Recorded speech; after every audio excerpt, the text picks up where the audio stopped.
kasih pemirsa, Anda masih bersama kami di Bincang Hal Indonesia. Di tayangan sebelumnya kita tadi membahas mengenai ada salah satu warga yang menggunakan tenaga dari panel surya di mana dia bisa menghemat 50% biaya listriknya di rumah dengan menggunakan tenaga dari tata surya ini. Ini luar biasa sekali. Nah, kira-kira seperti apa konsepnya? Untuk membahasnya kita telah terhubung dengan Pak Heri Trianto selaku pengguna panel listrik tenaga surya dan juga ada Dr. Insinyur Eko Adi Setiawan selaku Direktur Riset Energi Terbarukan FTUI. Pak.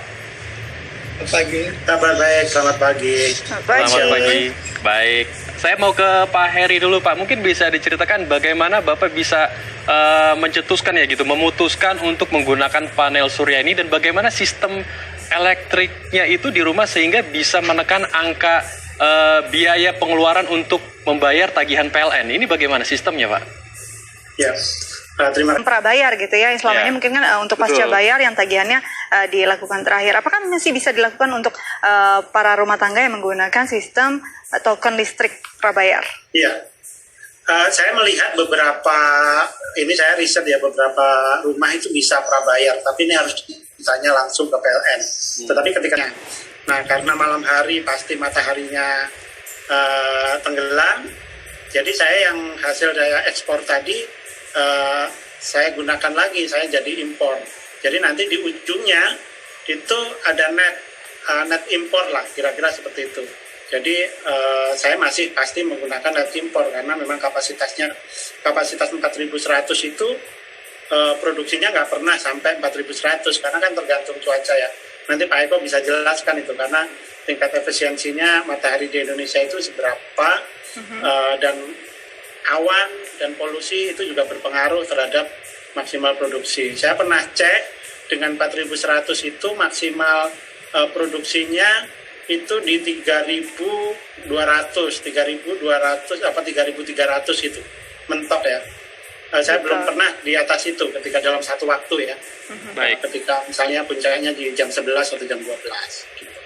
Baik, saya mau ke Pak Eko nih. Pak Eko, bagaimana tanggapannya melihat ada Pak Heri nih menggunakan panel listrik tenaga surya dan kenapa masih sedikit masih sedikit orang yang menggunakan panel surya ini? Padahal kalau lihat ini bisa menekan biaya listrik dan juga ini ramah lingkungan karena tenaganya atau source-nya itu dari sinar matahari. Kenapa Pak Eko? Ya, pertama Pemerintah untuk bisa membuat panel surya ini menjadi energi yang akhirnya diandalkan oleh masyarakat. iya. Jadi sebenarnya gerakannya sudah ada di tingkat nasional, namanya gerakan sejuta atap. Tetapi saya rasa itu hanya gerakan, belum ada gembor-gembor atau iklan yang masif di televisi misalkan, ya, yang seperti orang kalau mau beli mobil atau beli motor kan ada iklannya. Kalau kita nggak ada tuh di TV iklan jual solar panel misalkan gitu, itu kan masih sangat-sangat jarang. Bintang-bintang iklan atau influencernya belum ada juga. Ini memang perlu lebih dimasifkan di masyarakat. Itu yang pertama. Kalaupun itu ada, makanya tadi kalau misalnya rangsangan itu hadir dari sisi pemerintah, oke, akan dinaikkan nilai rupiah yang bisa diterima oleh masyarakat. Tadi sekarang baru 900 rupiah bisa menjadi 1.200 misalkan. Itu saya rasa orang langsung berlomba-lomba untuk pasang. Kenapa? Karena harganya udah murah banget. Jadi tahun 2000, 1 wattnya solar panel itu harganya 60.000. Sekarang cuma 6.000. Udah tinggal 10% harganya. Jadi kalau dulu membangun rumah 2.000 watt peak gitu ya, tahun 2000-an itu biayanya sampai 120 juta. Sekarang cuma 2.000 watt peak itu paling hanya 12 juta rupiah. Jadi udah sangat-sangat murah gitu. Jadi, nah ini memang masih ada gap yang besar antara masyarakat yang selama ini memang pasif, kemudian akan diubah menjadi aktif. Ini memang perlu waktu untuk edukasi dan tentunya tadi juga bukan hanya edukasi tapi juga rangsangan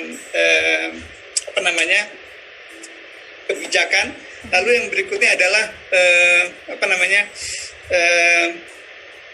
iklan ya di masyarakat yang harus makin masif gitu. Betul. Baik, jadi perlu juga gerakan yang masif dan juga semua sumbangsi dari berbagai pihak. Terima kasih untuk keterlibatan juga berbagi informasi bersama kami di Hal Indonesia. Tetap sehat.